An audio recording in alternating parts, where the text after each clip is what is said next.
시간이 되었습니다. 우리 다 같이 주님 앞에 경건한 마음으로 4월 마지막 주일 예배 다 같이 하나님 앞에 함께 예배 드리겠습니다. 우리의 도움은 천지를 지으신 여호와의 이름에 있도다. 아멘. 신실하신 하나님 앞에 한 주일의 삶을 살고 이 모양 저 모양으로 각자가 흩어져 있다가 또 약속한 이 시간에 하나님 앞에 함께 모여서 우리 교회 안에서 예배의 자리에 나올 수 있도록 부르신 하나님의 은혜에 감사를 드립니다. 각자의 이야기들 속에서 하나님의 섭리의 손길을 따르다가 오늘 이 예배의 자리에 함께 나온 주의 백성들 모두에게 크신 하나님의 은혜와 하나님의 함께하심과 하나님의 도우심을 체험하는 귀한 시간이 되게 하옵소서. 떨어져 있는 지체들에게도 동일하신 은혜의 시간이 되기를 간절히 소망하오며 예수 그리스도의 이름으로 기원하옵나이다. 아멘. 우리 다 같이 우리 자리에서 일어나시겠습니다. 찬송가 80장 우리 함께 찬송합니다.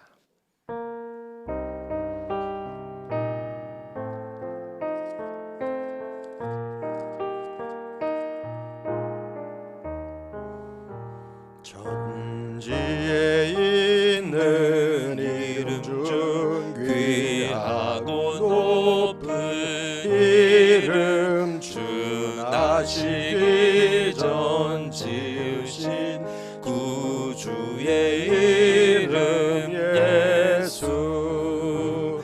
주 앞에 내가 엎드려 그 이름 찬송함을 내 귀에 들린 말씀 중 귀하신 이름 예수. 주 십자가에 달릴 때 명패에 쓰인 대로 저 유대인의 왕이요 곧 우리 왕이시라. 주 앞에 내가 엎드려 그 이름 찬송함을 내 귀에 들린 말씀 중 귀하신 이름 예수. 지금도 살아 계셔서 언제나 하시는 일 나 같은 죄인 부르사 참 소망 주시노다. 주 앞에 내가 엎드려 그 이름 찬송함을 내 귀에 들린 말씀 중 귀하신 이름 예수. 주 예수께서 영원히 어제나 오늘이나 그 이름으로 우리에게 참 복을 내리신다. 주 앞에 내가 엎드려 그 이름 찬송함을 내 귀에 들린 말씀 중 귀하신 이름 예수. 주 앞에 내가 엎드려 이름 찬송함은 내 귀에 들린 말씀 중 귀하신 이 내 귀에 들린 말씀 중 내 귀에 들린 말씀 중 귀하신 이름 예수.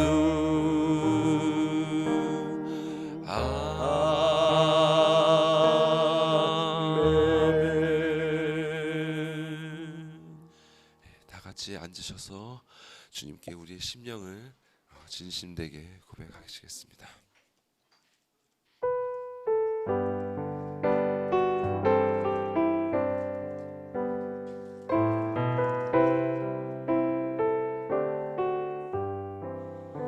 나는 갈 길 모르니 주여 인도하소서.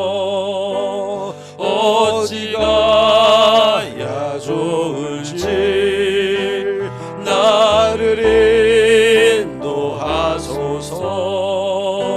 어찌 가야 좋을지 나를 인도하소서. 아무것도 모르니 나를 가르치소서. 어찌해야 좋을지 나를 가르치소서. 어찌해야 좋을지 나를 가르치소서. 나이같이 어린이, 나이같이 어린이 나를 도와주소서. 나를 도와주소서. 힘도 없고 약하나 나를 도와주소서. 힘도 없고 약하니 나를 도와주소서.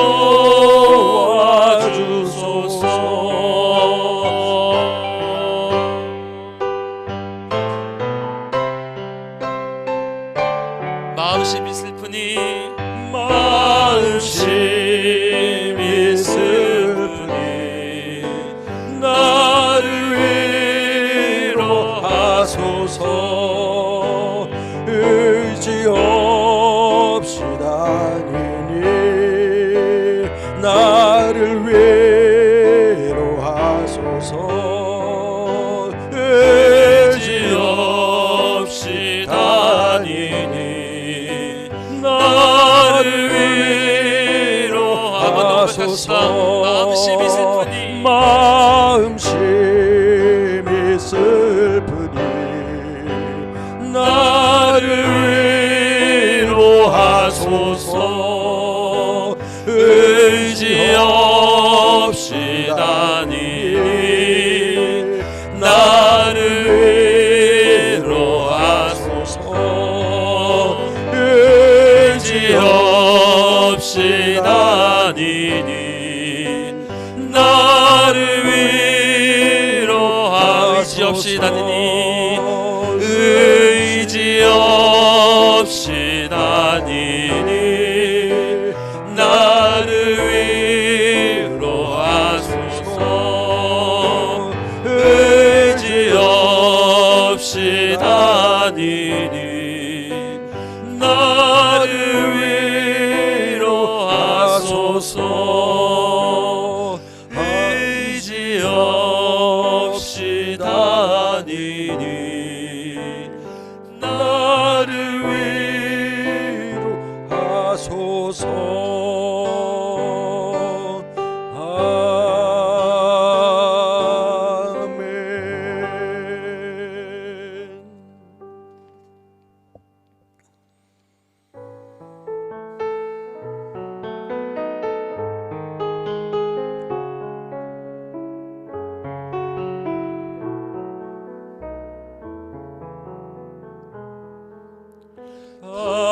알고 묘한 그 말씀, 생명의 말씀을 귀한 그 말씀 진실로 생명의 말씀이 나의 길과 믿음 밝히 보여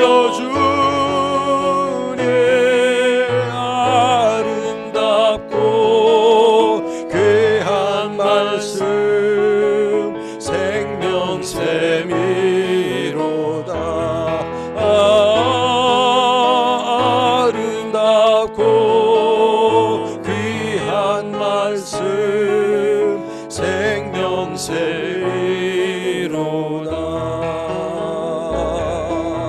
귀한 주님의 말씀을 새로래 되도다. 모든 사람을 살리는 생명의 말씀을 값도 없이 받아 생명길을 가네. 아름답고 귀한 말씀 생명샘이로다. 아름답고 귀한 말씀 생명샘이로다. 널리 울려 퍼지는 생명의 말씀을 마음의 용서와 평안을 골고루 주나니.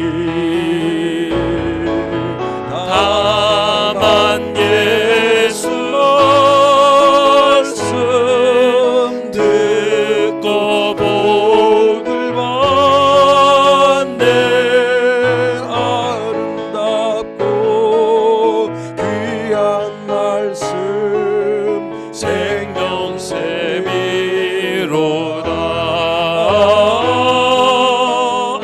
아름답고 귀한 말씀 생명샘이로다. 다만 예수 말씀 다만 예수 말씀 듣고 복을 받네. 아름답고 귀한 말씀 생명샘이로다.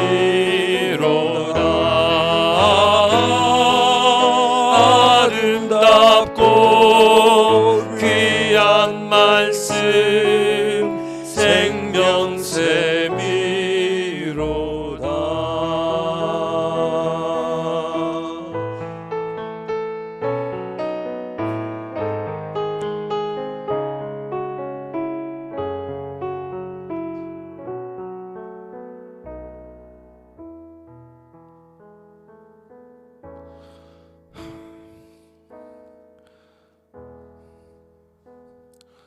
우리의 마음을 진실로 이 세상에서 위로해 줄 수 있는 것은 오직 주님의 그 복음의 말씀뿐임을 믿습니다. 이 시간 그 주님의 말씀을 의지하지 못했던 우리의 지난 삶을 회개하시고 주님께 우리의 마음을 다시 한번 바치는 그런 귀한 기도의 시간이 됐으면 합니다. 주님, 우리의 마음을 받아주시옵소서. 우리가 주님의 말씀만 의지할 수 있도록 주님 이 시간 변화시켜 주시옵소서. 다 같이 기도하시겠습니다.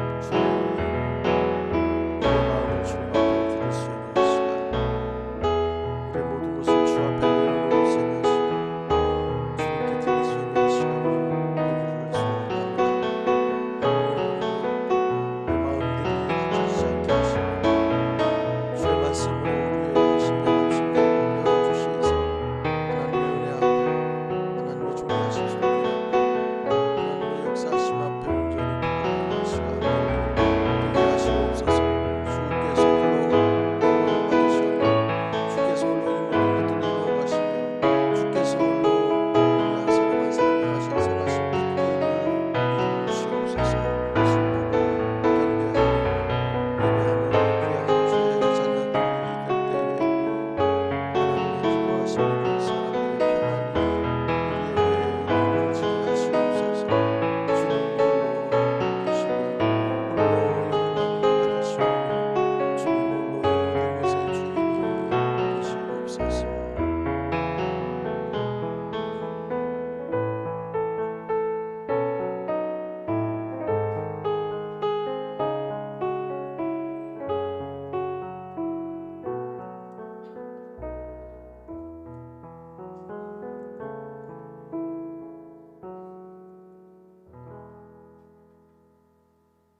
우리 다 같이 주기도문 함께 하시겠습니다.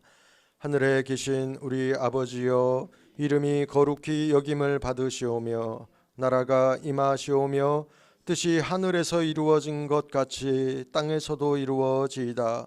오늘 우리에게 일용할 양식을 주시옵고 우리가 우리에게 죄 지은 자를 사하여 준 것 같이 우리 죄를 사하여 주시옵고 우리를 시험에 들게 하지 마시옵고 다만 악에서 구하시옵소서. 나라와 권세와 영광이 아버지께 영원히 있사옵나이다. 아멘. 함께 읽으실 말씀 교동문 49번 말씀이 되겠습니다. 교동문 49번 시편 100편 108편의 말씀을 우리 한 절씩 같이 교독을 하시겠습니다. 하나님이여, 내 마음을 정하여 싸우니 찬양하리로다. 비파야 수금아 깰지어다. 내가 새벽을 깨우리로다. 여호와여, 내가 만민 중에서 주께 감사하고 주를 찬양하오리. 주의 인자하심이 하늘보다 높으시며 주의 진실은 공창에까지 이르. 하나님이여, 주는 하늘 위에 높이 들리시며 주의 영광이 온 땅에서 높임 받으시고. 함께합니다. 주께서 사랑하시는 자들을 건지시기 위하여 우리에게 응답하사 오른손으로 구원하소서. 아멘. 우리 같이 기도하시겠습니다. 거룩하신 하나님 아버지,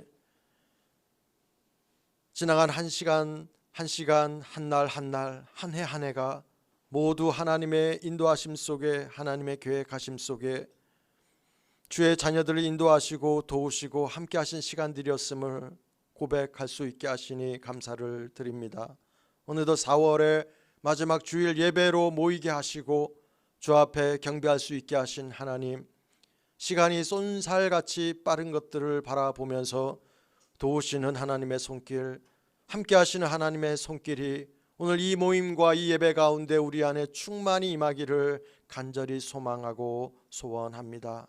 사랑하는 주의 백성들, 하나님 앞에 이 모양 저 모양으로 살고 있다가 함께 약속한 이 시간에 주 앞에 모여서 예배를 드리는 이 한 시간이 주님과 함께 연락하고 주님과 함께 교통하고 하나님의 음성을 듣고 그 심령 가운데에 잘 새겨진 못과 같이 박히어서 주 앞에서, 주의 말씀 앞에서, 주의 인도하심 앞에서 온전히 순복할 수 있는 약속되어지는 시간들이 될 수 있도록 하나님 은혜 가운데 역사하여 주시옵소서. 하나님, 우리의 생애 가운데에 잃어버린 감사들이 예배 가운데 회복되어지게 하시고 잃어버린 생각들이 하나님 앞에 다시 한번 회복되어지게 하시고 잃어버린 마음들이 하나님을 다시 바라볼 수 있는 귀하고 축복된 시간들이 다 될 수 있도록 오늘 이 예배 가운데에 복에 복을 더하여 주시옵소서. 사랑하는 하나님 아버지, 우리 예수 산길 교회를 통하여서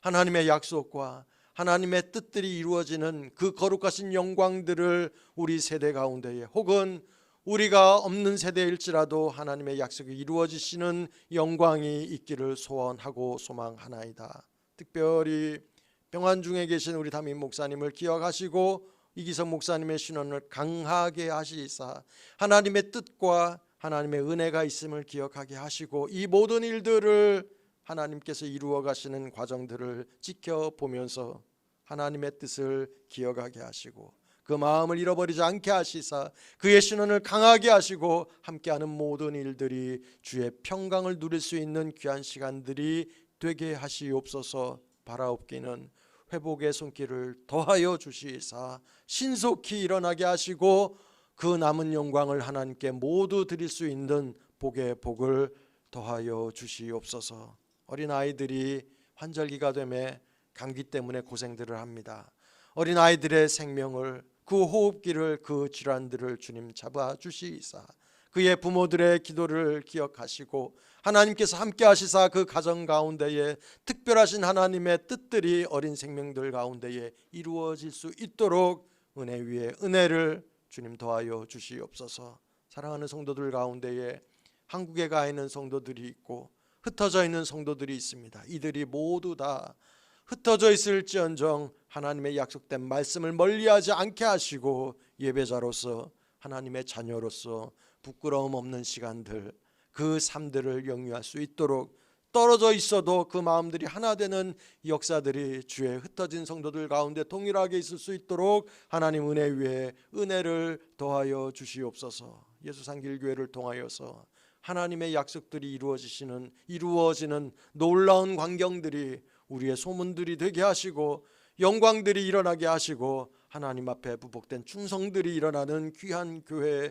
되게 하시옵소서. 오늘 말씀의 떡을 떼시는 귀한 우리 전도사님에게 은혜 위에 은혜를 더하여 주시사 저의 생각과 저의 중심과 저의 말씀의 떡을 떼는 하나하나 일걸음 주님께서 기억하여 주시사 그의 말씀을 통하여서 선포되어지는 그 메시지 한 메시지가 주의 사랑하는 성도들의 생애 가운데에 귀하고 귀한 못이 되게 하시사 박혀지게 하시사 하나님의 뜻들을 선포하는 귀한 시간들이 되게 하여 주시옵소서. 하나님, 주님의 약속을 바라고 소망하는 자녀들, 이 귀한 자녀들, 이 귀한 백성들 남은 자로서의 생애 가운데 하나님 역사하여 주시사 오늘 이 짧은 이 예배의 한 시간들이 하나님 앞에 모든 영광이 되고 우리를 향하신 주의 뜻들을 확인하는 귀하고 또 귀한 시간들이 되게 하여 주시옵소서.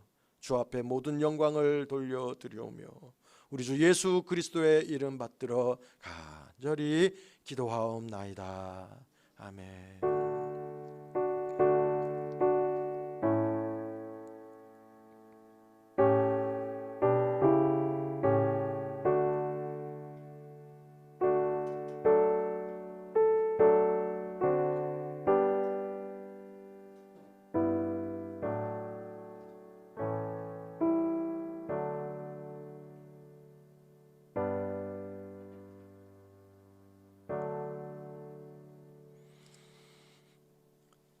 우리 시간에 나누실 하나님의 말씀입니다. 신약 성경 요한복음 5장 말씀이 되겠습니다. 요한복음 5장 19절과 20절 이 두 구절 말씀이 되겠습니다. 요한복음 5장 19절 20절 말씀입니다. 제가 봉독해 드리겠습니다. 그러므로 예수께서 그들에게 이르시되 내가 진실로 너희에게 이르노니 아들이 아버지께서 하시는 일을 보지 않고는 아무것도 스스로 할 수 없나니 아버지께서 행하시는 그것을 아들도 그와 같이 행하느니라.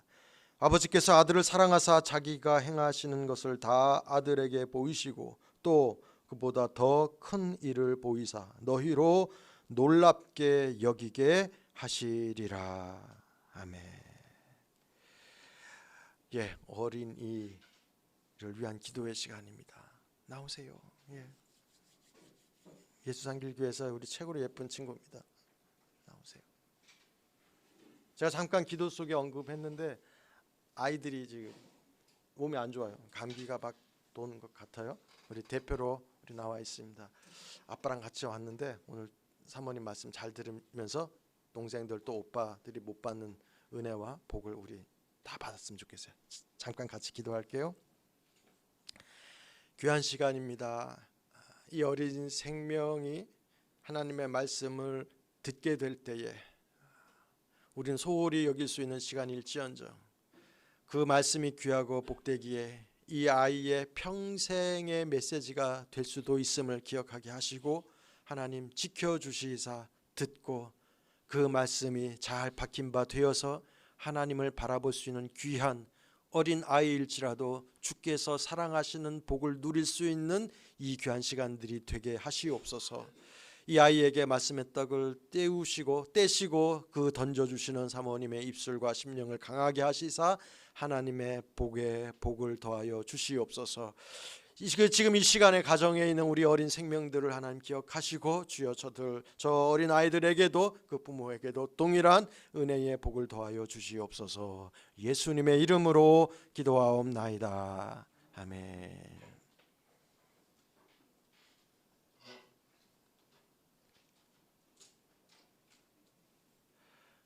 예쁘죠?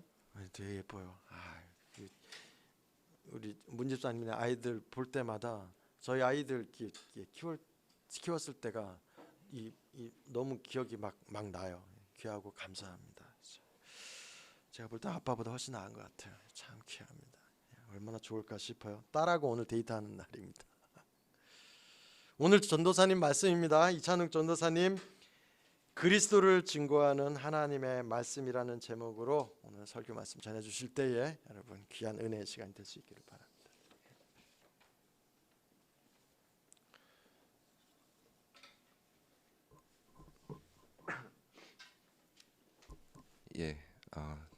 저도 조금 목이 안 좋아서 중간중간에 좀 기침을 할지도 모르겠습니다. 양해 부탁드립니다. 지난 시간에 이제 성경 두 번째 시간이죠. 지난 시간에는 시편 19편 말씀을 통해서 하나님의 말씀이 무엇인지에 대해서 한번 전체적으로 조망을 해봤습니다. 하나님께서 우리에게 어떻게 말씀하시는지, 또 그분의 말씀이 우리에게 무슨 의미가 되는지, 그리고 그 말씀을 듣고 받아들인 자들은 그분께 어떻게 응답하게 되는지를 우리는 시편 19편을 통해서 볼 수 있었고요. 이것이 바로 우리가 이 성경이라는 주제 아래에서 계속해서 앞으로 다루게 될 전반적인 내용입니다. 오늘부터는 이 성경에 대한 교리에 대해서 조금 더 세부적인 사항들을 하나하나 살펴보려고 합니다. 그동안 익숙하게 들어왔던 말들이니까 언뜻 너무나 당연하게 여겨질 수도 있지만, 그만큼 많은 그리스도인들이 이 교리들의 그 진정한 의미를 놓치고 있는 경우가 참 많은 것 같습니다. 그 중에서도 가장 핵심이라고 볼 수 있고, 또 모든 기독교 신학의 어떤 전제가 된다고 할 수 있는 교리를 오늘 다루고자 합니다. 그것은 바로 성경은 하나님의 말씀이다 입니다. 성경은 하나님의 말씀이다. 이제 본문으로 들어가기 전에요, 성경과 그 기독교의 역사, 이 성경과 기독교의 역사를 한번 간략하게 되짚어 볼게요. 엄밀하게 말하면 이 기독교라는 종교는 성경 말씀을 통해서 성립이 된 것입니다. 그러니까 하나님께서 처음 모세에게 말씀을 기록하게 하셨고, 그 후에 선지자들을 통해 구약을 기록하게 하셨죠.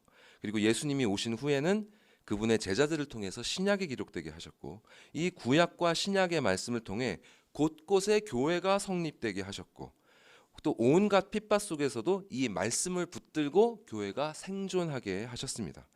이렇게 말씀으로 일어난 기독교는 점점 성장하다가 이 역사적인 변곡점에 이르러서 어느새 온 유럽을 지배하는 종교가 된 것이죠.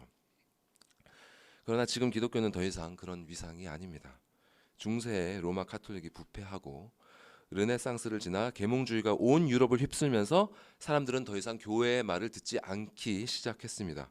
점점 사람들은 어떤 것을 판단하는 기준으로 성경이 아니라 자신의 이성을 사용하기 시작했고, 이러한 경향이 삶의 모든 분야로 확대되면서 이제 대다수의 사람들은 성경은 더 이상 진리가 아니다라는 확신을 갖게 되었습니다. 그 여파로 현대인들은 더 이상 성경의 권위를 부여하지 않으며 별로 관심도 없습니다. 수백 년 전에 일어났던 계몽주의와 그 이성주의의 여파가 지금도 이어지고 있는 것입니다. 그럼 왜 사람들은 성경을 더 이상 진리라고 믿지 못하게 되었을까요? 많은 이유가 있겠지만 가장 대표적인 첫 번째 이유는 성경에 기록된 여러 가지 기적들 때문입니다. 과학이 발달하면서 사람들은 더 이상 기적에 대해 믿지 않게 되었죠. 과학적으로 일어날 수 없는 일들을 기록한 성경은 이제 다른 고대 이방 종교들의 신화와 다를 바가 없는 것입니다. 이런 이유로 많은 사람들이 기독교를 떠난 반면에 기독교를 그래도 고수하고자 했던 일부의 사람들은 이렇게 생각했습니다. 성경의 기록들은 신화적이지만 그래도 그 이야기가 주는 교훈들은 진리 아닌가? 이런 관점으로 그들은 성경을 다시 해석하기 시작했습니다. 성경에서 기적과 같은 요소들은 없애버리고 인간에게 이로운 교훈의 요소들을 추출하기 시작한 것이죠. 이런 사람들을 일컬어서 자유주의자들이라고 얘기하는데요. 일반적인 서점에 종교 코너에 꽂혀있는 기독교 서적들의 상당수는 이런 노선을 따르는 사람들에 의해 쓰여졌다고 해도 과언이 아닙니다. 그런데 신화라고 하는 것은요, 이야기 속에 어떤 초자연적인 일들이 그저 일상적으로 일어난다는 특징을 갖고 있습니다. 예를 들면요, 이 신화 속에서는 아침에 해가 뜨고 밤에 해가 지는 이런 일상적인 일들도 실은 신이나 정령에 의해서 일어나는 그런 초자연적인 일인 것이죠. 그러나 성경의 기적은 그런 일상적인 일을 말하는 게 아닙니다. 성경은 기적이 일상적으로 일어난다고 얘기하지 않아요. 또 성경에서 그 기적이라는 일들은 그저 우연히 일어나는 일이 아니라 하나님의 표적이라고 불립니다. 왜냐하면 성경의 기적들은 모두 하나님의 언약의 맥락에서 일어나는 일들이기 때문입니다. 그러니 이게 무슨 말이냐면 이 성경에 기록된 기적들은 하나님께서 미리 약속하시고 당신께서 정하신 어떤 특정한 때에 특정한 곳에서 일어나게 하신 사건들입니다. 예수님께서 무리를 걸으시고 병든 자를 고치시고 또 죽은 자를 살리신 사건들은 어떤 특정한 조건을 갖추면 어느 시대에나 재현될 수 있는 그런 일들이 아니라 하나님께서 그 시대에 그곳에서 특별하게 행하신 언약적인 사건들인 것입니다. 예수님의 부활 같은 것도 마찬가지죠. 예수의 부활을 믿지 않는 수많은 학자들이 이 사건과 관련된 그 미스테리를 풀기 위해서 백방으로 노력했지만 그들이 발견한 역사적인 팩트는 실제로 예수라는 사람이 십자가에서 죽어 무덤에 장사되었으나 그 무덤은 지금 비어있고 그분의 부활하심을 증언하는 수많은 사람들이 나타나 목숨을 버리기까지 그 사실을 증거하며 살았다는 점뿐입니다. 실상이 이러함에도 불구하고 여전히 많은 사람들이 이성주의의 영향 아래에서 성경을 그저 신화로 취급하면서 그 증언에 귀를 기울이지 않습니다. 또 설령 기적이 일어났음을 믿는다고 하더라도 이 이성주의에 묶인 자들은 여전히 성경을 진리로 믿지 않습니다. 왜냐하면 성경을 하나님의 책이 아니라 인간의 책으로 보기 때문입니다. 이 말은 이런 뜻입니다. 성경이 어떻게 기록되었는지를 보니까 이렇게 됐다는 거예요. 자, 역사 속에서 하나님이 어떤 사람에게 나타나셔서 당신을 계시하셨습니다. 자, 계시의 사건이 일어났죠. 그러면 그 계시를 받은 사람은 그분이 하신 말씀을 자신이 이해한 대로 사람들에게 전할 것입니다. 여기서 1차적으로 오류의 가능성이 생긴다는 거예요. 그리고 이렇게 전해진 말씀들이 그 말씀을 받은 사람들 중에 몇몇에 의해서 또 자신들이 이해한 대로 기억한 대로 기록할 것입니다. 여기서 또 오류의 가능성이 생긴다는 것이죠. 성경은 이런 방식으로 기록되었기 때문에 오류가 없을 수 없다는 것입니다. 이런 식으로 생각하는 학자들이 또 목사들이 얼마나 많은지 모릅니다, 여러분. 이 문제를 완전히 다루는 것은 오늘 주제에서 좀 벗어나기 때문에 오늘은 성경에서 이에 대한 실마리가 되는 한 부분만 예를 들고 지나가도록 하겠습니다. 예레미야 36장에 보면요, 예레미야 선지자가 하나님의 말씀을 듣는 장면이 나옵니다. 하나님께서는 예레미야에게 당신의 말씀을 하시면서 책에 이 말씀을 기록하라고 명령하셨고요. 그 말씀을 또 유다 모든 사람들이 듣게 하라고 명하셨습니다. 그래서 예레미야는 서기관 바르구를 불러서 그가 들은 하나님의 말씀을 모두 받아 적게 하고 또 바룩더러 백성들에게 이를 낭독하도록 합니다. 여기에서 하나님께서 예레미야에게 주신 말씀과 예레미야가 바룩에게 전한 말씀과 바룩이 책에 적은 말씀 사이에는 그 어떤 변화나 단절이 존재하지 않습니다. 이 세 가지 말씀 모두가 동일한 하나님의 말씀으로 취급됩니다. 즉 하나님께서는 당신이 계시하신 말씀이 이 선지자와 또 이 기록된 책을 거쳐서 당신의 자녀들에게 전해지도록 하는 그 과정 가운데 역사하신 것입니다. 온전히 전해질 수 있도록 말입니다. 그럼에도 불구하고 많은 사람들이 성경을 하나님의 말씀이 아니라 여러 가지 인간의 오류가 섞여 있는 그런 책으로 취급하고 있습니다. 그러나 이보다 더 큰 문제는 성경에 나오는 기적을 다 믿고 또 성경은 이렇게 기록되고 우리에게 전해지는 과정 가운데 어떤 오류도 일어나지 않은 하나님의 말씀임을 인정한다 하더라도 이 책을 하나님의 말씀으로 제대로 취급하지 않는 사람들이 있다는 사실입니다. 안타깝게도 현대 교회 안에 있는 사람들 중에 적지 않은 숫자가 여기에 속한다는 사실을 부인할 수 없을 것 같습니다. 오늘 우리가 살펴볼 요한복음 5장은 이러한 현실이 단지 이 시대에만 국한된 것이 아님을 잘 보여줍니다. 오늘 본문 구절로는 제가 19절과 20절 말씀만 읽었는데요. 설교 가운데서는 요한복음 5장을 전반적으로 살펴보겠습니다. 우리는 이 말씀 가운데 성경이 예수님께는 무슨 의미였는지, 그리고 또 이 성경이 우리에게는 무슨 의미여야 하는지를 알 수 있습니다. 즉 성경은 하나님의 말씀이다라는 교리의 의미가 무엇인지를 우리는 이 본문을 통해 확인할 수 있는 것입니다. 제가 오늘 요한복음 5장에 있는 말씀들은 PPT로 만들지 않았습니다. 그러니까 가능하시면 옆에 이 성경 요한복음 5장 말씀을 펼쳐 놓으시기 바랍니다. 핸드폰에 성경 말씀이 있으면 셀폰에서 있는 말씀이라도 옆에 보시고 말씀을 같이 보셨으면 좋겠습니다. 자, 그럼 오늘 본문의 배경을 먼저 한번 살펴보겠습니다. 5장 1절에 보면 때는 유대인의 명절입니다. 예수님께서 예루살렘에 올라가셨다는 것을 보니까 꽤 큰 명절인 것 같기는 한데 성경에는 어떤 명절인지 구체적으로 나오지 않습니다.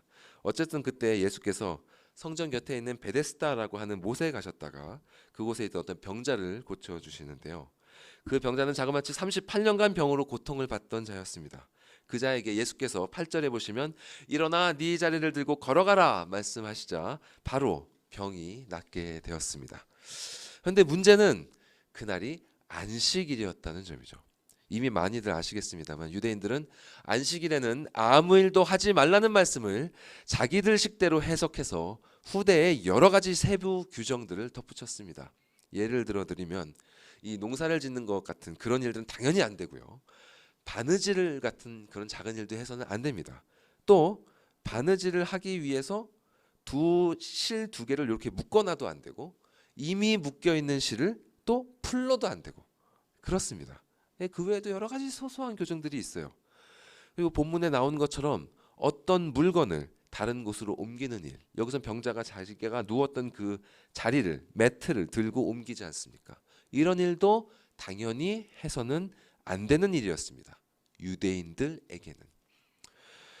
그러니까 병자가 이렇게 자기 자리를 들고 움직이니까 유대인들이 이렇게 지적한 것이죠. 10절에 안식일인데 네가 자리를 들고 가는 것이 옳지 아니하니라. 그러자 병이 나은 사람이 나를 낫게 한 그가 자리를 들고 걸어가라 하더라. 이렇게 대답하고 유대인들은 너에게 자리를 들고 걸어가라 한 그 사람이 누구냐? 이렇게 재차 묻습니다. 이렇게 해서 유대인들은 이 사람을 고친 분이 바로 예수라는 사실을 알게 되죠. 그리고 이런 말씀이 이어집니다. 16절에 그러므로 안식일에 이러한 일을 행하신다 하여 유대인들이 예수를 박해하게 된지라. 왜 유대인들이 예수를 박해하게 되었죠? 예수께서 안식일의 규정을 고의로 위반했다고 여겼기 때문입니다. 다른 사람을 시켜서. 즉 그가 하나님의 말씀을 일부러 범했다고 생각한 것입니다. 여기서 우리는 예수께서 바라보는 하나님의 말씀과 유대인들이 바라보는 하나님의 말씀 사이에 충돌이 일어나고 있음을 알 수 있습니다. 이렇게 하나님의 말씀을 둘러싼 이 두 가지 시선의 충돌이 바로 오늘 말씀의 배경입니다. 자, 이제 병자를 고친 분이 예수임을 알게 된 유대인들은 아마 바로 그분께 따지러 갔을 것입니다. 명절 기간이므로 성전에는 많은 사람들이 있었을 것이고 예수께서도 거기에 계셨던 상황으로 보입니다. 그리고 요한복음 앞에 있었던 여러 가지 사건들을 통해 예수님은 이미 이 유대인들의 요주의 인물이었겠죠. 이 병자의 말을 들은 유대인들은 곧바로 그분께 가서 따져 물었을 것입니다. 네가 무언데 안식일에 이 사람으로 하여금 이렇게 자리를 들고 움직이게 하느냐? 왜 안식일을 어기도록 하느냐?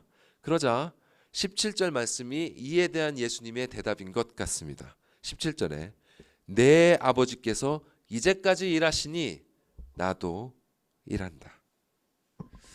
이것은 하나님께서 안식일은 오늘까지도 일하고 계시니 나도 일한다고 말씀하신 것입니다. 이 말씀으로 인해 유대인들은 더욱 분노를 하게 되죠.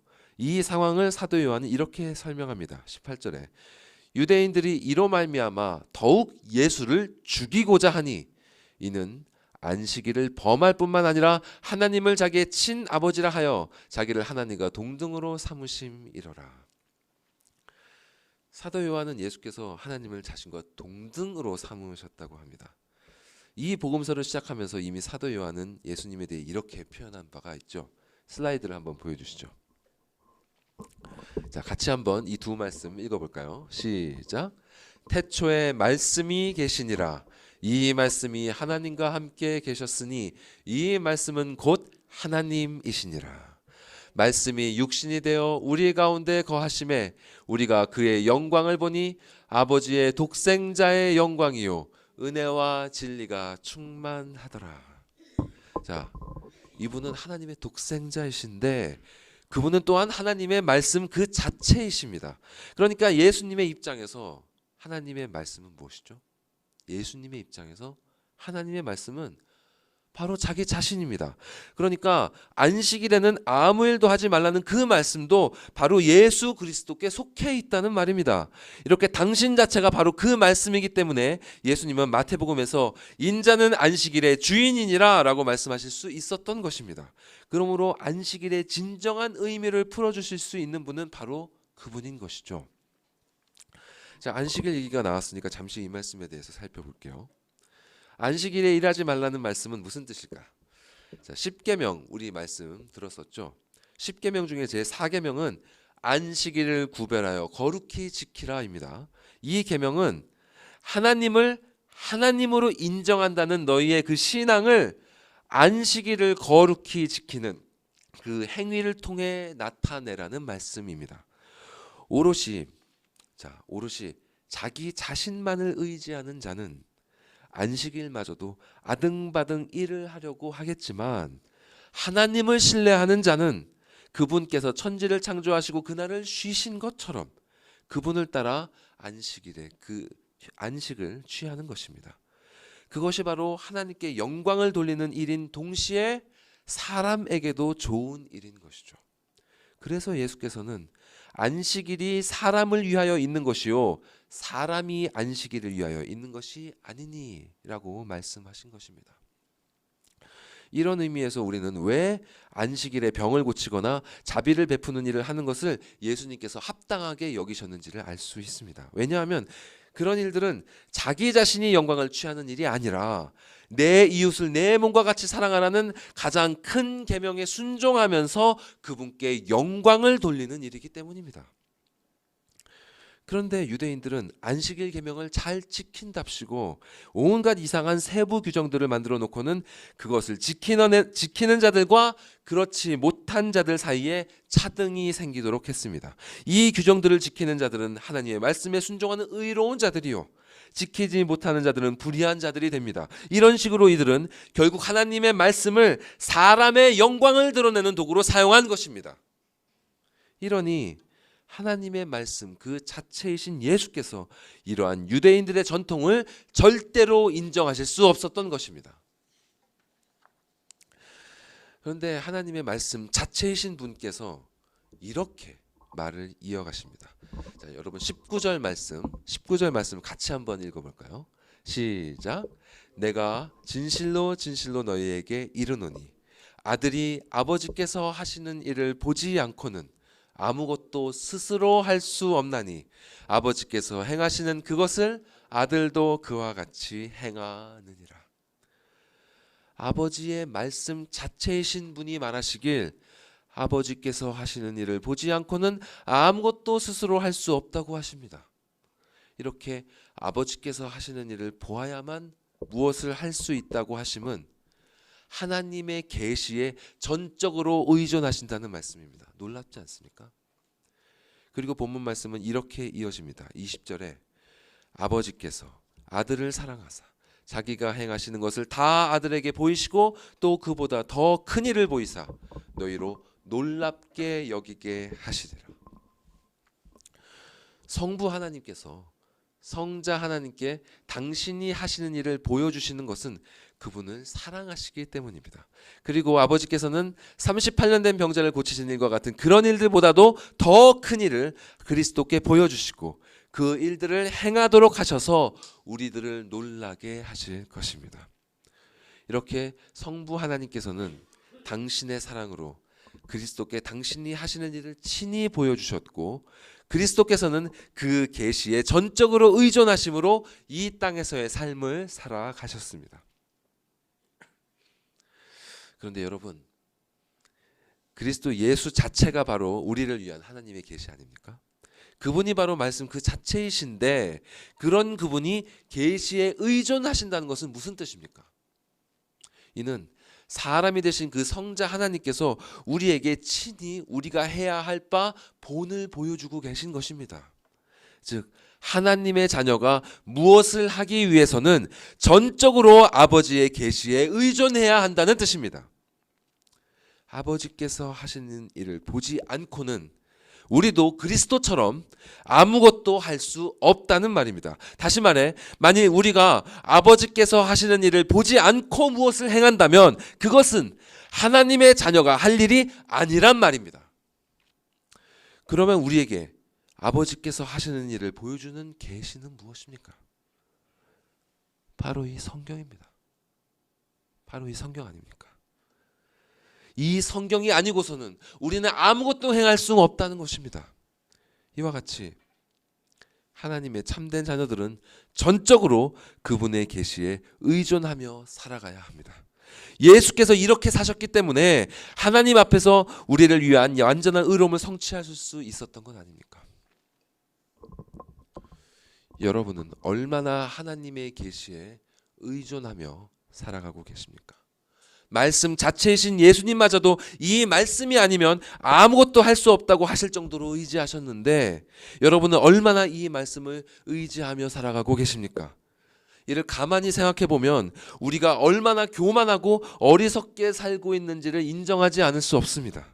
우리가 하나님의 자녀답게 살고 있지 못한 것은 어찌 보면 너무나도 당연한 것입니다. 예수께서도 이렇게 말씀에 의지하면서 살아가셨는데 지금 우리는 무엇을 의지하며 살아가고 있습니까? 예수께서는 말씀 가운데 아버지께서 하시는 일을 보면서 살아가셨는데 우리는 지금 도대체 무엇을 보면서 살아가고 있습니까?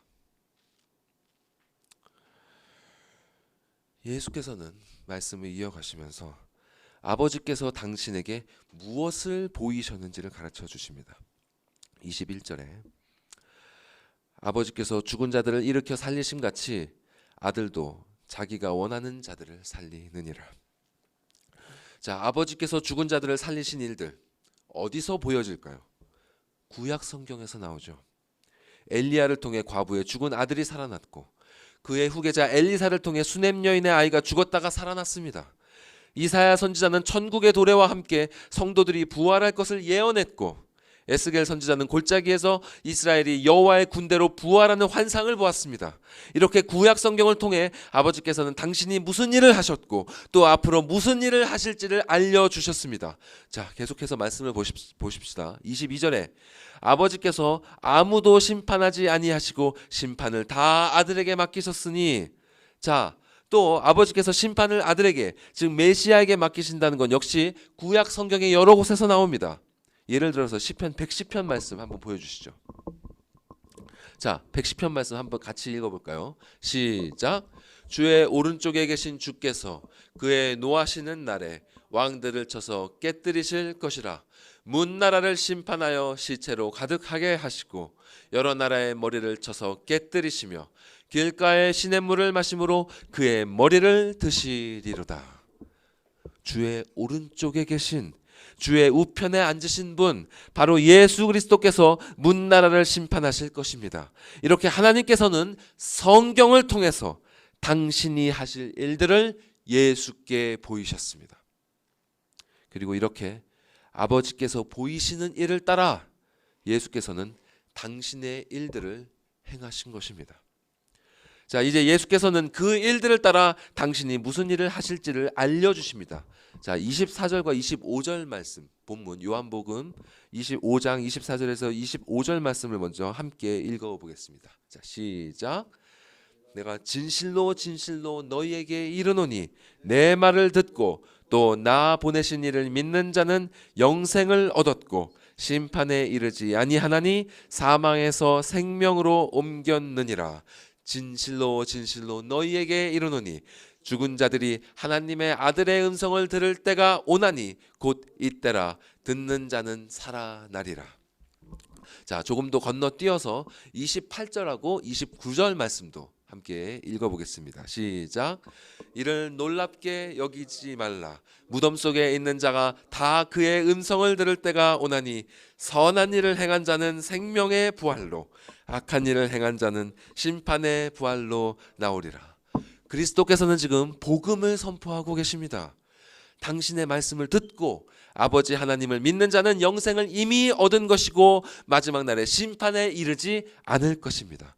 이렇게 복음을 선포해서 택하신 자녀들을 구원하시는 일, 그 심판에서 건져내시는 일, 죽음에서 다시 살리시는 일, 이것이 바로 예수께서 하시는 일이었습니다. 훗날 예수께서는 겟세마네에서 붙잡히기 직전에 아버지께 이렇게 기도하셨습니다. 슬라이드 보여주십시오. 이것이 예수님의 말씀입니다. 제가 한번 읽어보겠습니다. 세상 중에서 내게 주신 사람들에게 내가 아버지의 이름을 나타내었나이다. 그들은 아버지의 것이었는데 내게 주셨으며 그들은 아버지의 말씀을 지키었나이다. 나는 아버지께서 내게 주신 말씀들을 그들에게 주었사오며 그들은 이것을 받고 내가 아버지께로부터 나온 줄을 참으로 아오며 아버지께서 나를 보내신 줄도 믿었사옵나이다. 이것이 바로 우리가 오늘 요한복음 본문 5장에서 볼 수 있는 그리스도께서 하셨던 일입니다. 말씀 가운데 아버지께서 하시는 일을 보시고 아버지께서 주신 말씀을 받으시고 아버지께서 택하신 자들에게 그 말씀을 전하여 영생을 주는 것, 이것이 바로 하나님의 말씀이신 그 예수 그리스도께서 이 땅에서 친히 하신 일이고 이 땅에서 친히 살아내신 삶이었습니다. 이렇게 당신께서 하시는 일을 드러내신 후에 예수께서는 다시 이렇게 말씀을 이어가십니다. 자, 오늘 본문 30절 말씀 제가 읽어보겠습니다. 내가 아무것도 스스로 할 수 없노라. 듣는 대로 심판하노니 나는 나의 뜻대로 하려 하지 않고 나를 보내신 이의 뜻대로 하려 함으로 내 심판은 의로우니라. 이것이 바로 예수께서 그토록 철저하게 말씀을 붙드신 이유였습니다. 나의 뜻대로 하려 하지 않고 나를 보내신 이의 뜻대로 하려 한다. 분명 예수께서는 아버지께서 당신에게 심판을 다 맡기셨다고 앞서서 얘기하셨습니다. 즉 아버지께서 당신에게 심판의 권한을 주셨다는 것이죠. 그럼에도 불구하고 그분은 그렇게 권한을 받은 것마저도 자기 뜻대로 하려 하지 않고 오직 아버지의 뜻대로 하려고 그분의 말씀에 귀를 기울이신 것입니다. 이렇게 예수님에게 하나님의 말씀이 과연 무슨 의미였는지 우리는 느낄 수 있는 것입니다. 예수님께서 하나님의 말씀을 어떻게 받아들이셨는지 여러분 아시겠습니까? 실로 하나님의 말씀은 예수님의 모든 것이었습니다. 그분 자체가 하나님의 말씀이셨음에도 불구하고 그분은 언제나 그분의 말씀을 바라보았고 그 말씀을 의지했고 그 말씀에 순종하셨습니다. 이것이 바로 말씀 앞에서 그분이 살아나간 방식이었습니다. 하나님의 말씀은 그분이 갈 길을 비추는 등불이 되었고 그분이 의지할 반석이었고 그분을 움직이게 하는 힘을 주는 양식이었습니다. 말씀이 그분께 그러한 의미라면 우리에게도 마땅히 그러해야 할 것입니다. 그러나 문제는 입술로는 자신을 그리스도인이라고 말하고 또 성경은 하나님의 말씀이라고 확신한다고 고백하는 사람들조차도 성경 말씀을 예수님처럼 받아들이지 못하고 있다는 사실입니다. 예수님께서는 이렇게 말씀을 이어가십니다. 37절과 38절입니다. 또한 나를 보내신 아버지께서 친히 나를 위하여 증언하셨느니라. 너희는 아무 때에도 그 음성을 듣지 못하였고 그 형상을 보지 못하였으며 그 말씀이 너희 속에 거하지 아니하니 이는 그가 보내신 이를 믿지 아니함이라.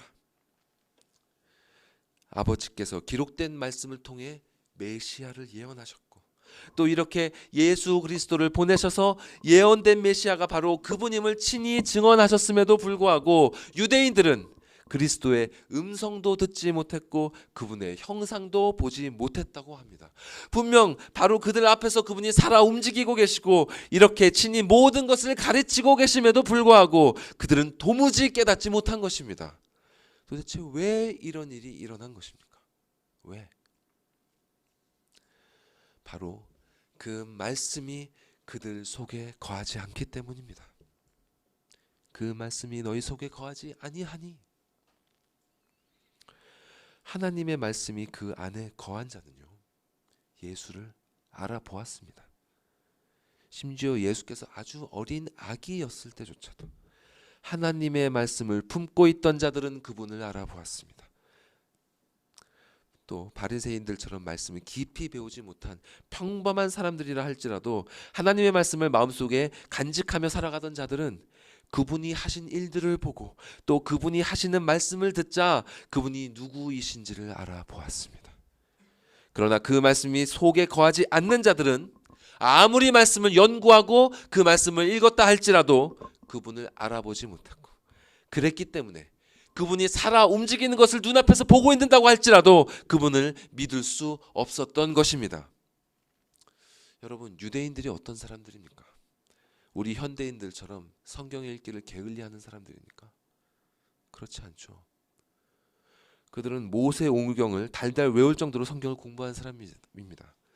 손목에 말씀을 메고 이마에 말씀을 붙이고 말씀을 문설주에 새겨놓고 눈이 가는 데마다 말씀을 붙여놓고 그렇게 살았던 사람들입니다. 이어지는 예수님의 말씀 계속 보겠습니다. 39절에서 44절까지의 말씀을 제가 읽어드리겠습니다. 말씀을 따라와 보십시오. 39절부터 읽겠습니다.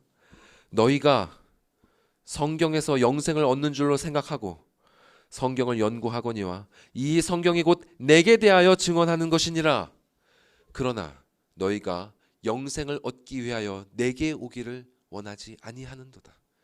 나는 사람에게서 영광을 취하지 아니하노라. 다만 하나님을 사랑하는 것이 너희 속에 없음을 알았노라.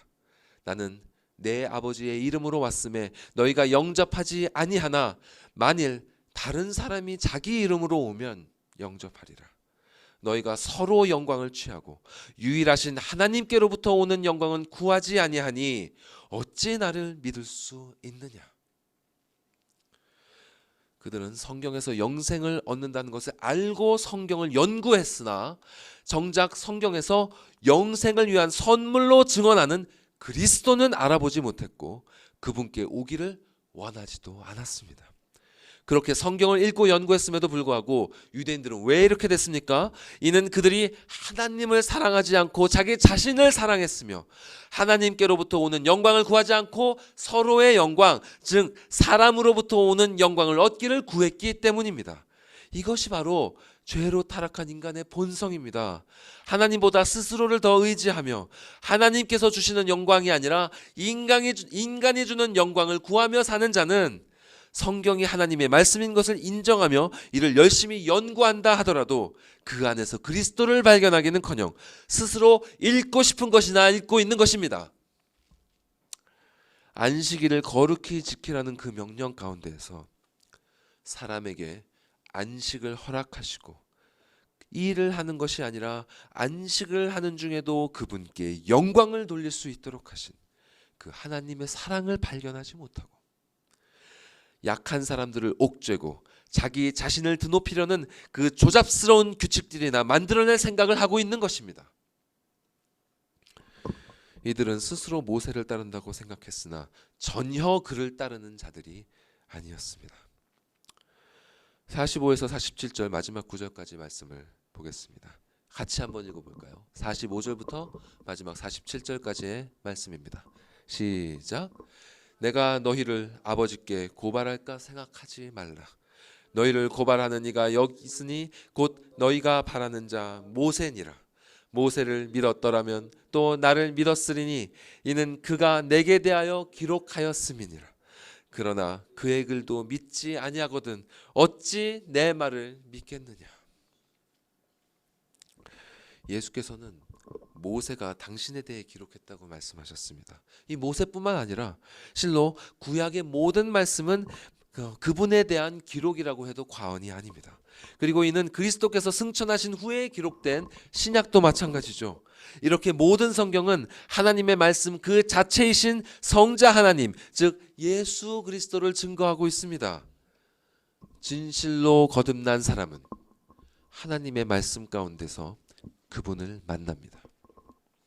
다른 곳에서는 그분을 만날 수가 없습니다, 여러분. 오직 말씀에서만 그분을 만날 수 있습니다. 거듭난 자는 그들이 믿고 사랑하는 예수를 그 말씀 속에서만 믿을 수 있기 때문에, 볼 수 있기 때문에 말씀을 사모하는 것입니다. 그렇기 때문에 신자는 언제나 말씀을 읽고 그것을 마음에 간직합니다. 자신의 심령을 그 말씀에 의지합니다. 그리고 자신의 의지를 그 말씀에 보충시킵니다. 이 말씀이 아니면 그들은 아무것도 할 수 없습니다. 그러나 이 말씀과 함께하면 그들은 모든 것을 할 수 있습니다. 이것이 바로 예수 그리스도께서 우리에게 보이신 삶의 모습이며 역사 가운데 성경을 하나님의 말씀이라고 진실로 믿어왔던 그 모든 신자들이 살아온 방식입니다. 만일 여러분에게 이와 같은 삶의 방식이 전혀 낯설고 생소하게 느껴지신다면 그런 분은 아직 거듭나지 않은 분일 수 있습니다. 또 이런 삶의 방식이 굉장히 답답하고 통제된 것 같이 느껴지신다면 그런 분도 아직 거듭나지 않은 분일 수 있습니다. 그분들이 그렇게 느끼는 이유는 그들은 아직 복음이 주는 자유를 경험하지 못했기 때문입니다.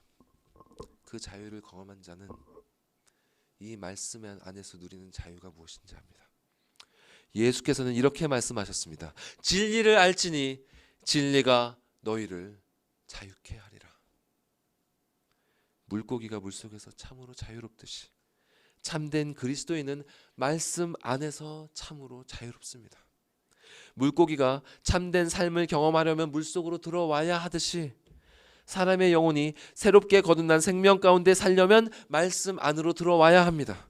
아직 거듭나지 않은 분들이 계시다면 이 말씀으로 들어오십시오. 영혼을 소성시키는 여호와의 말씀으로 들어오십시오. 성령 하나님께서는 오직 이 말씀을 사용하셔서 사람의 영혼을 거듭나게 하십니다. 거듭나지 않은 삶은 살아있는 것 같지만 실은 죽은 것과 같은 것입니다. 부디 이 말씀 가운데서 성령의 부르심을 들으시고 그분 앞에 나아가 여러분의 죄를 회개하시고 이 말씀이 증언하는, 이 말씀이 보여주는 예수 그리스도를 붙잡으십시오. 그분만이 여러분의 구원이시고 살 길이 되심을 믿으시기 바랍니다. 이제 말씀을 맺고자 합니다. 사람의 영혼은 믿는 자든 또 믿지 않는 자든, 거듭난 자든 또 거듭나지 않은 자든 모두 다 이 세 가지 직분이 필요합니다.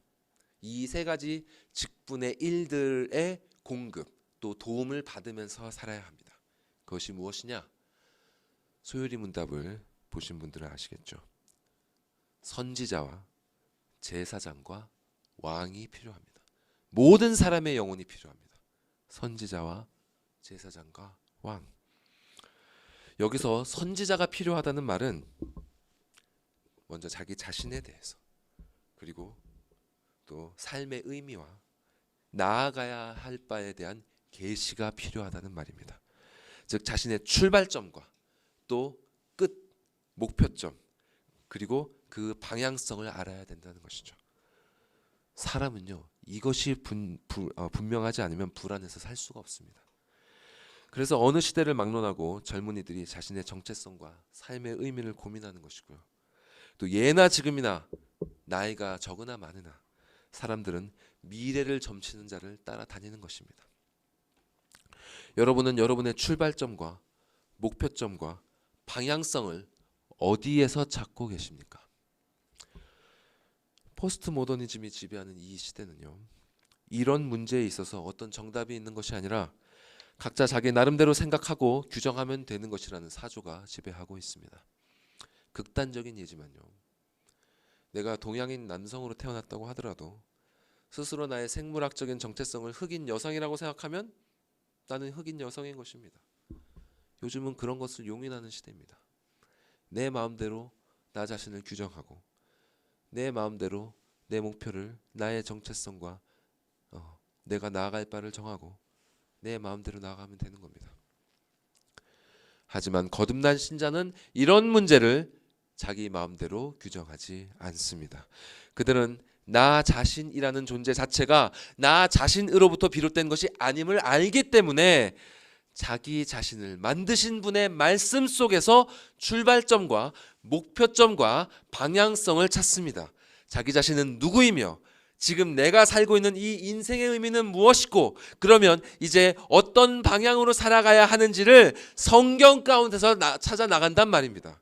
이것이 바로 여러분이 성경에서 선지자이신 예수를 만나야 하는 이유입니다.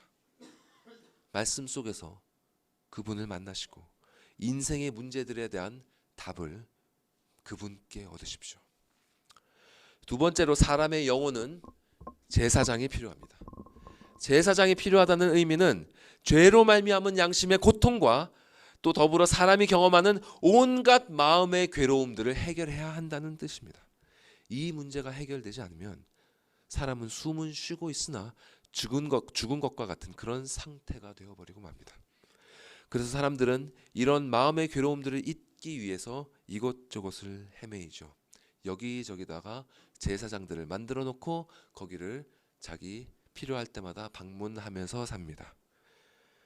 그래서 드라마도 보고 게임도 보고 인터넷 서핑도 하고 SNS를 돌아다니는 이유가 바로 그것입니다. 그곳들이 다 제사장이 있는 것입니다.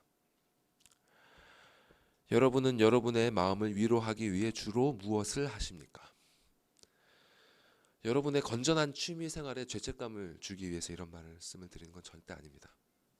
하나님의 자녀는 그분이 창조하신 모든 것을 자유롭게 그분 안에서 건강하게 누릴 수 있습니다. 그러나 이 죄 많은 세상 속에서 성도가 누릴 수 있는 진정한 참된 위로는 다른 곳에 있지 않습니다. 그 위로는 바로 예수 그리스도께서 우리의 대제사장이시고 화목제물이 되사 우리의 죄를 대속하셨다는 그 복음의 말씀에서만 참된 위로를 얻을 수 있습니다. 우리가 하나님께 진 모든 빚을 그분이 대신 갚아주셨다는 그 사실만큼 사람에게 위안과 기쁨을 주는 소식은 없습니다. 이것이 바로 우리가 성경에서 제사장이신 예수를 만나야 하는 이유입니다. 말씀 속에서 제사장이신 우리의 제사장이신 그분을 만나십시오. 그리고 그분으로부터 오는 구원의 기쁨과 위로를 누리시기 바랍니다. 마지막으로 사람의 영혼은 왕이 필요합니다. 왕이 필요하다는 것은 믿고 의지하며 따를 수 있는 보호자요 권위자가 있어야 된다는 뜻입니다. 그것이 돈이든 신념이든 아니면 사랑이든 간에 사람의 영혼은 무엇이 되었건 믿고 따라야 할 대상이 필요합니다. 이런 대상이 없으면 사람은 우상을 만들어서라도 그 자리를 채워 넣어야 하는 것입니다. 구약 성경에서 구약 성경을 보면요, 원어로 주의 말씀이니라라는 표현이 400회 이상 등장합니다. 이 주의 말씀이니라라는 표현은 고대 근동에서 왕의 명령이 왕의 사자들에 의해 공식적으로 선포될 때 사용된 표현입니다. 즉 성경에 기록된 말씀들은 바로 당신의 백성들의 왕이 되시는 하나님의 말씀인 것입니다. 그분께서는 우리가 따라야 할 율법과 규례를 제정하셨고 언제든지 그 말씀을 볼 수 있도록 기록되게 하셨고 그 말씀을 우리 곁에 언제든지 볼 수 있도록 두셨습니다. 이 말씀을 우리 곁에 두신 이유는 우리가 이 말씀을 위하여 있는 것이 아니라 이 말씀들이 바로 우리를 위해 있는 것이기 때문입니다. 이 말씀 안에서 우리는 자유함을 누립니다. 이 말씀이 바로 왕의 진리이기 때문에 우리는 이 말씀 위에서야 비로소 확신을 가지고 이 인생의 발걸음을 옮길 수 있는 것입니다. 또한 우리가 지금 이렇게 목숨이 붙어 있는 이유는 하나님께서 우리 목숨을 가져가시 아니고 이렇게 붙여두신 이유는 바로 이 말씀에 순종하는 삶을 살라고 두신 것입니다. 이 말씀에 따라 여러분의 남은 생애를 아버지 하나님을 그 무엇보다도 사랑하고 또 여러분의 이웃을 여러분 자신과 같이 사랑하라고 여러분의 목숨을 지금 붙여 두신 것입니다. 우리가 진정으로 의미 있는 삶을 살기 위해서는 성경에서 우리의 왕이신 그리스도를 만나야 합니다. 말씀 속에서 그분을 만나고 그분을 여러분의 왕으로 인정하시고 또 그분의 인도하심에 순복하셔야 합니다. 그래야만 진정한 의미 있는 삶을 살 수 있습니다. 그래야만 진정한 사랑을 하면서 살 수 있습니다. 아닌 삶은 헛될 뿐입니다. 성경은 하나님의 말씀이다라는 교리는 바로 이런 의미를 담고 있습니다. 만일 여러분이 성경을 통해 선지자 되시고 제사장 되시고 왕이 되시는 그리스도를 만나고 있지 못하다면 여러분이 갖고 계신 성경은 여러분에게 하나님의 말씀이 아닌 것입니다. 여러분이 예수 그리스도처럼 아버지께서 하시는 일을 보고 아버지의 말씀을 들어야 하는 것이 아니라 그렇지 않아도 얼마든지 삶을 살아갈 수 있다고 한다면 여러분에게 성경은 아직 하나님의 말씀이 아닌 것입니다. 부디 이 책이 여기 모인 모든 분들에게 진실로 우리의 선지자요 제사장이요 왕이 되시는 그리스도를 만나게 하는 하나님의 말씀이 되기를 간절히 소망합니다. 기도하시겠습니다.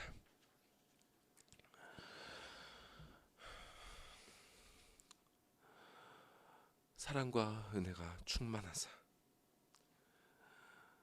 당신의 말씀을 기록되게 하시고 정말 그 장구한 역사 속에서 이 말씀을 우리 곁에 두신 아버지 하나님 감사드리옵나이다.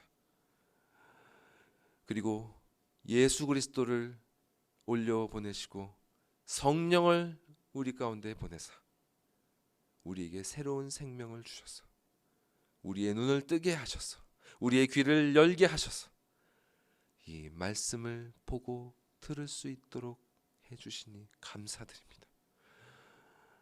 성령 하나님 부디 우리에게 역사하여 주셔서 우리의 안에 주신 이 생명이 약동하게 하셔서 우리 곁에 두신 이 말씀을 읽고 또 깨달을 수 있도록 하여 주시옵소서.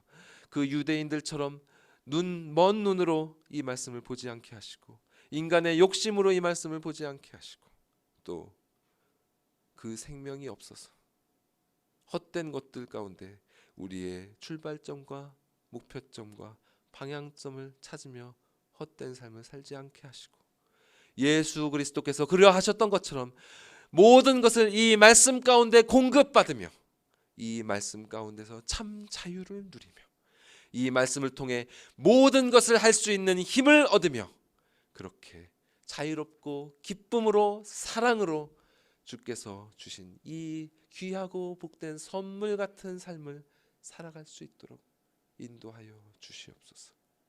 이 삶이 정말 이곳에 모인 모두에게 주님 부여되기를 충만한 그들의 삶이 되기를 간절히 바라옵고 원하오며 이 모든 말씀 우리 구주 예수 그리스도의 이름으로 기도드리옵나이다. 아멘.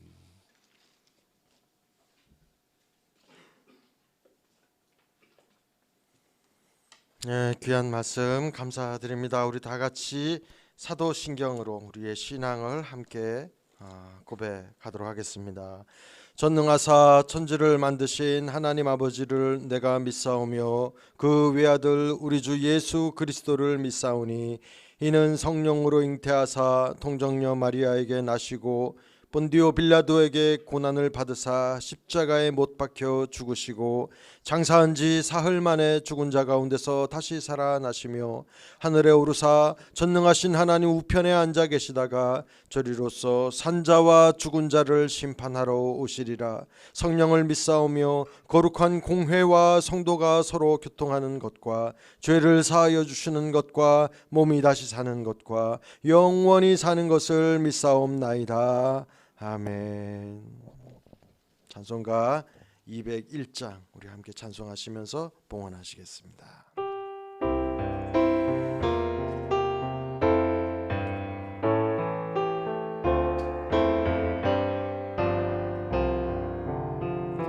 참 사람 되신 말씀 하늘의 지혜요 변하지 않는 진리 온 세상 빛이라 주 말씀 성경에서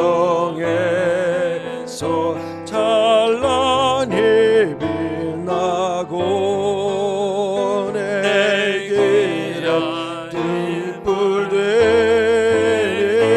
되니 찬송하리라.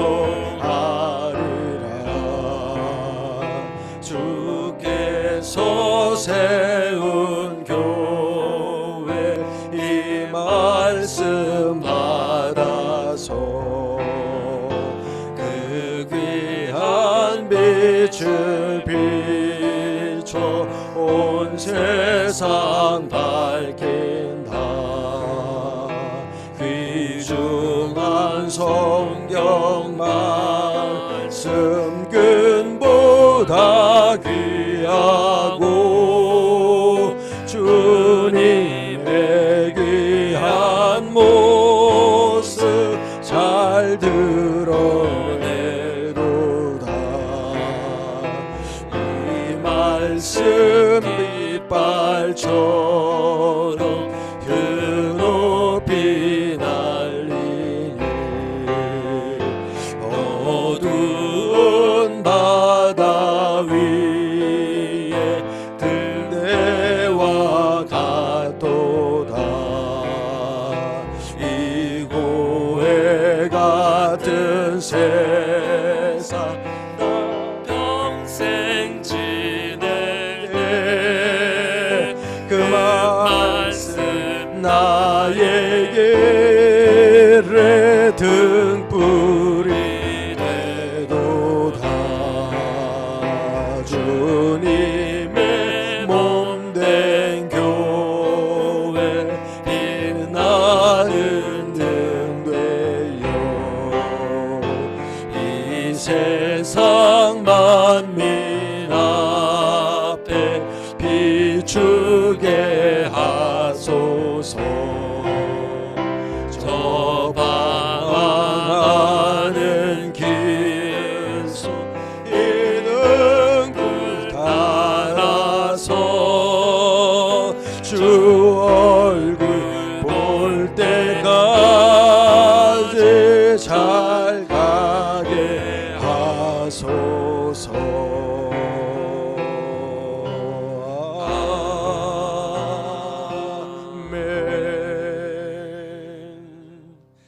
감사합니다. 하나님의 말씀을 기억하여서 그 기억되어진 말씀대로 우리의 인생이 복되게 잘 살아갈 수 있는 은혜의 시간들이 말씀 안에서 이루어지게 하시옵소서. 오늘도 주님 앞에 나와 예배를 드리는 이 가운데에 드려진 이 봉헌 예물 위에 하나님의 손길을 더하시사 잘 사용되어지게 하시고 주의 백성들이 살아가는 동안에 물질의 궁핍함과 물질의 풍성함과 이 물질로 인해서 만나게 되는 모든 환경들이 하나님의 손길 안에 있음을 기억하게 하시고 주 앞에 날마다 고백되어지는 물질로 인하여서 하나님을 만나는 복을 누리는, 하나님을 잃어버리는 것이 아니라 주님을 만나는 복을 누리는 은혜가 있게 하여 주시옵소서. 예수 그리스도의 이름으로 감사하며 봉헌 기도하옵나이다. 아멘.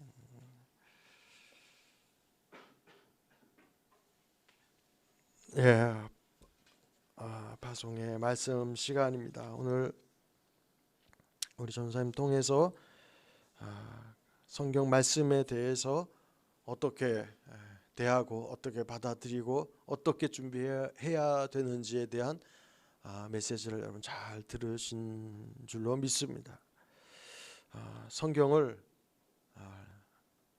성경이 믿어지는 사람이 있고 성경을 믿지 않는 사람들이 있습니다. 그 말씀을 들으실 때마다 오늘 이 자리는 우리 모두에게 하나님의 그 말씀, 그 성경을 가까이 대함으로 인하여서 누려지는 복들을 들으신 말씀처럼 여러분들이 다 누리셨으면 참 좋겠어요.